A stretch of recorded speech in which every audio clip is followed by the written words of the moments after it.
Bonsoir à tous et merci de suivre le flash d'information sur RTI2. C'est un rendez-vous incontournable pour le monde agricole. Et vous l'avez déjà deviné, le Salon international de l'agriculture et des ressources animales d'Abidjan, le Sahara, a ouvert ses portes hier vendredi 23 mai. Pays invité pour cette 7e édition, la République populaire de Chine, avec ses nombreuses innovations technologiques et ses prouesses encore méconnues du monde paysan. Ils étaient des milliers à visiter des stands de ces visiteurs et exposants.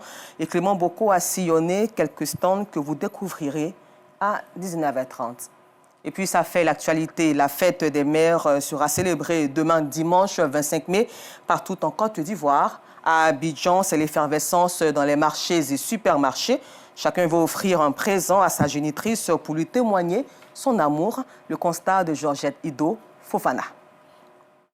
Commune d'Adjamé, ce samedi, veille de la fête des mères, Salimata est venue acheter un cadeau pour celle qui lui a donné la vie. Pour elle, célébrer sa mère est un geste essentiel. J'ai acheté un tableau. Le tableau là, elle va accrocher ça dans sa maison là. La charge que Dieu fait quand elle se lève voir le tableau, elle sait que vraiment sa fille aime son affaire. Chaque fête des mères, j'achète un cadeau pour ma mère. Parce que vraiment la mère est spéciale pour nous. Parce que 9 mois de grossesse là, c'est pas un jour.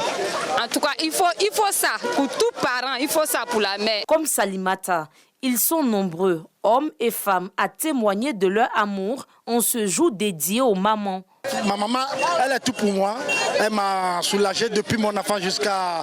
Je me suis grandi. Il faut que chaque année, je célèbre cette fête-là. C'est pour ça que je l'ai payé chauffe-eau. Et c'est pas fini le soir, on sera en vie pour faire le show. Pour Mariam, vendeuse de tableaux, cette période est aussi synonyme de bonnes affaires.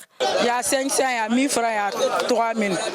C'est un truc symbolique, pas forcément cher. Même si c'est 500, tu peux honorer la mère avec. C'est la fête des mères, donc les mamans, il n'y a pas de prix. Donc forcément, ça sort, les gens vont venir. Dans les supermarchés, même ambiance. Les rayons destinés aux cadeaux débordent d'articles. Bouquets de roses, appareils électroménagers, objets décoratifs, tout y est pour combler celle qui a tout donné. Je suis venue pour acheter un peu de décors pour la maison, pour la maman. On a payé les petits cadeaux qu'on va donner à les mamans du quartier parce que la fête des mères, c'est demain. Pour les responsables, les choses vont bon train. Pour la fête des mères, c'est vrai qu'il y a de la concurrence, mais en fonction de nos prix et puis de l'accueil du personnel, pour le moment, ça va. Il y a un peu d'affluence. Offrir un cadeau, c'est bien plus qu'un geste. C'est un je t'aime qui ne demande pas de mots.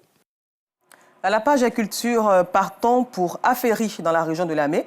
Et dans cette localité, la maison des usagers pour le développement et la sauvegarde du patrimoine culturel se bat pour la renaissance culturelle de la région. À cet effet, donc, une démonstration de la danse Ndé Ndé a été orchestrée pour montrer aux jeunes générations comment cette danse se pratique et la nécessité de la pérenniser. Clément Boko vous en parle ce soir. Ailleurs dans le monde, l'étau se resserre autour de Joseph Kabila en RDC.